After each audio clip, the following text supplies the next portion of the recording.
Hello everyone, welcome and सुस्वागतम to my channel. और हाँ, आपसे ये हमारा नया इंट्रो होने वाला है। हमारा नहीं, मेरा। तो वैसे ये स्टार्टिंग तो फ़नी हुआ है, लेकिन मैं आज आपको एक ऐसी स्टोरी बताने वाली हूँ जो कि हॉरर बोल सकते हैं, बट पता नहीं स्टार्टिंग मैंने फ़नी क्यों किया। हाँ, तो मैं आज आपको बताने वाली हूँ एक ऐसी स्टोरी जो एक ओरिजिनल घटना पे बेस्ड है। और ये मेरी नहीं है, एक्चुअली मेरी बेस्ट फ्रेंड की स्टोरी है। You know it's really AK Riya Sharma. जी हाँ, ये उसकी स्टोरी है। और ये तब की स्टोरी होगी जब शी वॉज 7 और 8 ईयर ओल्ड, या उतनी छोटी सी बच्ची, सहमी हुई सी, डरी हुई सी। सॉरी, हॉरर स्टोरी टाइम बना रही हूँ, लेकिन पता नहीं क्यों सीरियस मोमेंट पे हंसने की बहुत गंदी आदत है गाइस।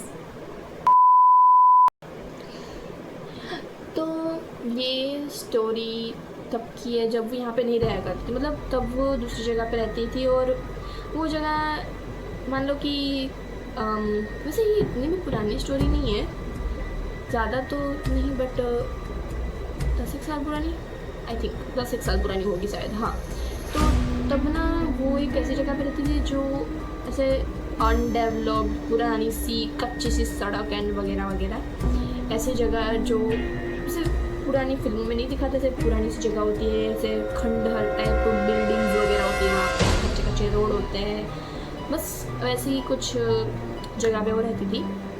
और वो सोसाइटी में जहाँ पे वो रहती थी उसी के थोड़े से दूर उसकी बड़ी मम्मी रहा करती थी, मतलब उसकी आंटी।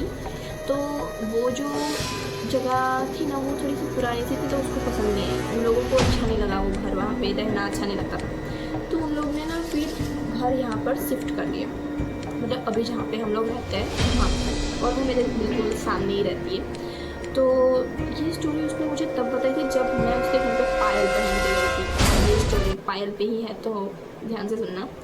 और ये स्टोरी टाइम थोड़ा लंबा होने वाला है, सो अपने पास खाना वगैरह ना हो तो प्लीज़ जाके स्नैक्स वगैरह ले लो, और साथ में कोल्ड ड्रिंक वगैरह लेके अच्छे से बैठ जाओ। फिर मैं स्टोरी टाइप स्टार्ट करती हूँ। सॉरी, तो आप लोग लेके बैठ चुके होंगे अब तक, तो हम लोग स्टोरी स्टार्ट करते हैं। तो स्टोरी कुछ इस तरीके की है कि वो लोग वहाँ से शिफ्ट करके यहाँ पर तो आ गए, लेकिन वहाँ पे उसकी बड़ी मम्मी रहती थी। और उसका ना उसकी बड़ी मम्मी के साथ ऐसे अलग ही एक कनेक्शन है कि वो उनके साथ बहुत अच्छे से रहती है। पहले से ही उनको वहाँ उनके घर पे रहना अच्छा लगता था, बट उनकी मम्मी पापा जो थे ना, उनको वहाँ पे जगह नहीं अच्छी लगती थी उनको क्योंकि वो पुराने टाइप के वगैरह ऐसी थी थोड़ी। तो वहाँ पे से वो लोग शिफ्ट तो हो गए, लेकिन ये मैडम को उनके घर पे जाना था, उनकी बड़ी मम्मी के घर, आंटी के घर। तो वो ऐसे एक दिन गए होंगे, कुछ पार्टी वगैरह फिर कुछ होगा, पूजा वगैरह, तब गए थे। तो वहाँ पे खाना वाना खाया उन लोग ने। एंड फिर जब शाम को निकलने की बारी आई, तो मेरी बेस्ट फ्रेंड जो है वो बोलती है कि मम्मी मुझे घर नहीं जाना, मुझे यहीं पर, मैं आज यहीं पे रुकूँगी, मैं कल आ जाऊँगी। तो उसकी मम्मी बोलती नहीं नहीं, तू हमारे साथ ही चल, फिर तेरे को छोड़ने कौन आएगा, तो रोएगी तो रात को। एंड छोटी थी ना तभी से।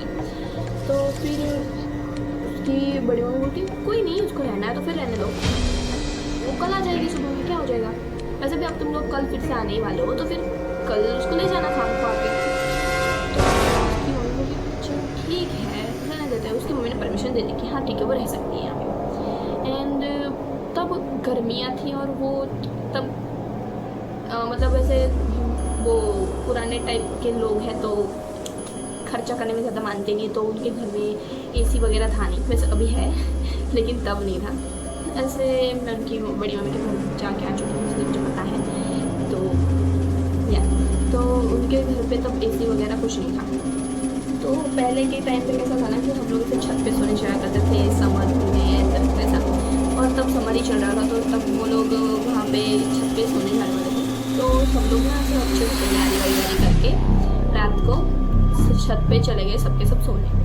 और उनका घर कैसा था कि ऐसे रो में, मतलब वो कॉम्प्लेक्स में कैसे रो में बिल्डिंग्स होती, मतलब 2 माले की ऐसे बिल्डिंग्स थी।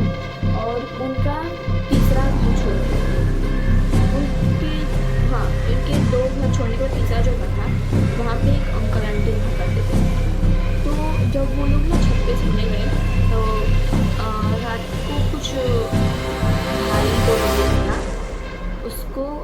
मतलब वो लोग सो रहे थे आराम से, मच्छरदानी वगैरह नहीं लगा के। तो वहाँ पे ना घुंघरू की अचानक से आवाज़ आने लगती है। वो आवाज़ वो तीसरे घर से आते आते आते आते यहाँ से चली जाती है। अभी ये सुन के किसी की भी फट जाएगी आधी रात। लिटरली आधी रात को तुम्हें घुंघरू की आवाज़ें सुनाई दे रही है और तुम्हें कोई इंसान दिखाई नहीं देगा तो तुम लोग की फटेगी नहीं क्या? सच में डर तो लगेगा। तब वो ऊपर से बच्ची थी तो बच्चे को तो वो आवाज़ आ रही है धीरे धीरे उसके पास। वो अपनी बड़ी मम्मी को उठा रही बोली मम्मी आपको उठो ना उठो ना। तो बोलती कुछ नहीं है तो चुपचाप सो जाओ। वो उसकी बड़ी मम्मी बोलती है कुछ नहीं है तो चुपचाप सो जाओ। मतलब घुंघरू की आवाज़ आ रही है, इंसान दिख नहीं रहा है कि कौन है और उसकी बड़ी मम्मी बोल रही है कुछ नहीं है सो जाओ, अनदेखा करो उसको। भाई आवाज़ सुनाई दे रही है तो डर लग रहा है तो बताओ, लेकिन बताएंगे तो और फट जाएगी। ठीक है, तो उसकी बड़ी मम्मी इग्नोर मार के सो गई। उसको भी बोला कि तू भी सो जा। अभी सुबह हो गई और सुबह उठते ही वो देख रही है कि आजू बाजू कोई नहीं है, सब उठ के नीचे जा चुके हैं उसको ऊपर छोड़ के। फिर वो गई भागी भागी नीचे, फिर उसकी बड़ी मम्मी के पास गई, नहा धो के रेडी हुई अच्छे से। फिर अचानक से उसको याद है हाँ रात को कुछ ऐसी आवाज़ आ रही थी। तो वो जाके अपनी बड़ी मम्मी से पूछ रही है कि मम्मी वो रात को जो घुंघरू की आवाज़ आ रही थी वो बोलते बेटा वो कुछ नहीं है, वो तो आंटी होगी कोई। तो वो सोच रही है कि मैंने किसी को देखा नहीं, आवाज़ आ रही थी, छत पे कोई था नहीं। तो बड़ी मम्मी कैसे बोल रही कि कोई दूसरी आंटी होगी? उन्होंने ऐसा बोला कि कोई आंटी होगी पानी वगैरह पीने के लिए उठी होगी। तो और वो बच्ची थी तो फिर वो सोच रही है कि शायद मेरी गलती हुई होगी, मुझे देखा नहीं होगा वगैरह अंधेरे में। तो फिर से उसकी मम्मी शाम को आई उसको लेने के लिए और वो चली गई घर। फिर घर पे आ गए। फिर से थोड़े टाइम बाद वो जब वहाँ पे गई तब मतलब एक हफ्ते बाद ही गई थी आई थिंक, हाँ। तो फिर वो वहाँ पे गई फिर से और फिर से वहाँ पे रहने की जिद करने लगी। तो उसकी मम्मी बोलती है इस बार तो कपड़े लेके ही आइए, आप इसको रखो। तो फिर उसको वहाँ पे रहने की परमिशन दे दी और वो चली गई। 2 दिन हुए, 3 दिन वहाँ पे रही। वहाँ पे ऐसी आवाज़ आ रही थी। फिर ना सब सोसाइटी वालों ने मिल के तय किया कि इसको पूजा वगैरह करवा के सब सॉर्ट आउट करते हैं अब, क्योंकि वहाँ पे बच्चे बहुत सारे थे तो बच्चों को डर लगेगा वगैरह वगैरह, तो इसलिए। तो वही फिर से और एक बार रात को ऐसी आवाज़ आ रही थी। उसने अपनी बड़ी मम्मी को जगाया लेकिन उसकी मम्मी बोली कि इग्नोर कर, सो जा। एंड फिर सुबह में उठ के फिर वो नीचे गई और कॉलोनी वालों ने सबको बोला, मतलब सोसाइटी वालों ने, कि सब बच्चे छत पे चले जाओ, खेलो वहाँ पे। लेकिन वो लोग बोले कि नहीं हम लोग छत पे नहीं जाएंगे, वहाँ पे धूप बहुत है। तुम लोग नीचे जाके खेलो। मतलब ऐसे करके उन्होंने सारे बच्चों को भगा दिया वहाँ से कि सबके सब नीचे चले जाओ, नीचे जाके खेलो, तुम्हारे यहाँ पे ऊपर अभी काम नहीं है, हम लोग बुलाएंगे तब आना। तो वहाँ पे गए सब लोग बच्चे नीचे खेलने गए। एंड थोड़ी देर बाद ना रिया, मतलब मेरी बेस्ट फ्रेंड उसको प्यास लगी तो वो फिर से ऊपर गई। तो वहाँ पे जाकर उसने देखा कि वहाँ पे कुछ पूजा वगैरह हो रही है एंड सब लोग छत पे जा रहे नारियल लेके, और वो नारियल लेके जाके छत पे रखा उन्होंने। वहाँ पे कुछ पूजा वगैरह की, मंत्र वंत्र बोले कुछ और ऐसा कुछ किया। तो वही घुंघरू की आवाज़ अचानक से फिर से आने लगी दिन में। वहाँ पे भूतों को भगाने की प्रक्रिया चल रही थी और वो बच्ची वहाँ पे पहुँच गई। उसने फिर से वो घुंघरू की आवाज़ सुनी एंड फिर वो सब पूजा वगैरह ख़त्म हुआ, सब कुछ शांत हो गया। उसके बाद वो लोग जब घर पे आए, शांति से बैठे, तब उसने अपनी बड़ी मम्मी से पूछ ही लिया आखिरकार कि बड़ी मम्मी अब आप मुझे सच सच बताओ कि ये सब क्या है। तो उसकी बड़ी मम्मी ने बोला कि यहाँ पे जो तीसरा घर है, हमसे 2 घर छोड़ के तीसरा घर जो है, वहाँ पे एक अंकल आंटी रहा करते थे। और वो जो आंटी थी वो एक क्लासिकल डांसर जो होते हैं ना, घुंघरू पहन के जो डांस करते हैं, Manjulika. Wait a minute. Who are you? Sorry, ऐसा नहीं बोलते। तो वो उस तरीके की क्लासिकल डांसर थी और क्लासिकल डांसर के साथ साथ वो क्लासिकल डांस सिखाती भी थी, टीचर भी थी।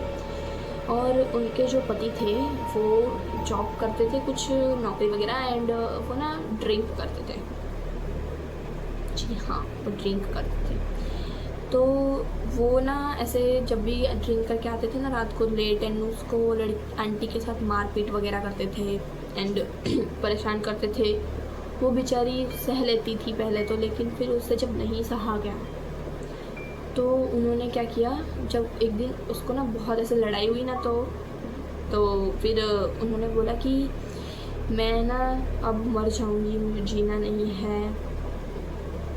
ऐसा मतलब सोच रहे हो किस तरीके से वो टॉर्चर हुई होगी, वो इंसान कितना टॉक्सिक होगा।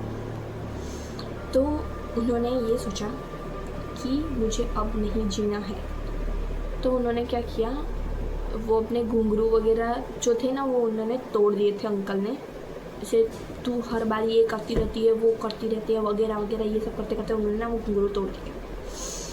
तो फिर वो ना वो टूटे हुए घुंघरू एंड वगैरह लेके रोती रोती हुई छत पे चली गई, अपने घर के छत पे गई, और वहाँ पे जाके अपने पूरे शरीर पर कैरोसिन जो आता है, कैरोसिन, वो डाल लिया एंड आग लगा दी खुद को। भाई ये सुन के ही ऐसे घूस बम्स आ जाते हैं यार।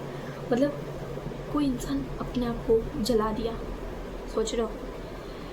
वो जल गई वहाँ पे पूरी, जलते जलते चिल्लाते वो नीचे आ रही है कि मैं तेरे को छोड़ूंगी नहीं, ये वो पता नहीं क्या क्या बोलते नीचे आ रही है। और यहाँ पे ऊपर से वो प्रेग्नेंट थी। फिर भी वो इंसान उसके साथ मार पिटाई करता था, और ये चलते चलते नीचे आ रही है, सब लोग देख रहे हैं और सब लोग उसको बचाने की कोशिश कर रहे हैं। तो रिया की बड़ी मम्मी भी प्रेग्नेंट थी तब, तो वो तो नहीं बचा सकती है ना उनको, तो वो बोलती है, अंकल को बोलती है कि जाओ कुछ करो, पानी लाओ वगैरह वगैरह। सब लोग मिलके उसको चल रही थी, उसको बचाने की कोशिश कर रहे थे। उन्होंने एम्बुलेंस भी बुला ली, लेकिन वो नहीं बच पाई क्योंकि देर हो चुकी थी एंड पूरा शरीर जल चुका था उनका। और फिर वो जो चिल्ला रही थी कि मैं तुझे नहीं छोड़ूंगी एंड ये वो कुछ भी मतलब जो भी उसने किया है वो उसका बदला लेगी। तो यही सब चीज़ों की वजह से उसको मुक्ति नहीं मिली थी, इसी वजह से उसकी आत्मा भटक रही थी। और वो जो घुंघरू की आवाज़ आती थी ना, जो ऐसे इज्जत से चलते भागते चली जाती थी, वो उसी की थी। क्योंकि वो क्लासिकल डांसर थी, उसको डांस करना काफ़ी अच्छा लगता था, लेकिन उसका पति उसको करने नहीं देता था। तो कुछ इस तरीके की स्टोरी है, और ये ओरिजिनल स्टोरी है, और ये हमारे भरूच में ही है वो जगह, एंड ये स्टोरी सच में रियल है। तो ये मत सोचना कि ये फालतू स्टोरी बना के बता रही है, नहीं, ये रियल है। और वो लड़की जो मेरी बेस्ट फ्रेंड है वो अभी भी डरती है पायल की आवाज़ से।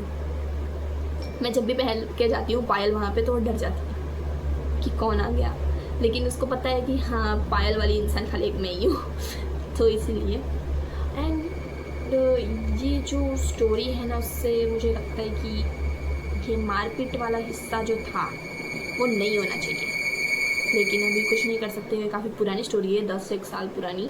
तो या कुछ इस प्रकार की स्टोरी थी, और आखिर में पता चल ही गया कि वो घुंघरू वाला इंसान कौन था। लेकिन अभी वो सब पूजा वगैरह होने के बाद उनको उसे शांति मिल गई होगी, तो अभी ये सब चीज़ें नहीं होती हैं। अभी वो चीज़ से दूर है ये लोग, और वो जगह भी सेफ हो चुकी है। वैसे वो किसी को परेशान नहीं करती थी, बस वो रात को वहाँ पे घूमती थी, इतना ही।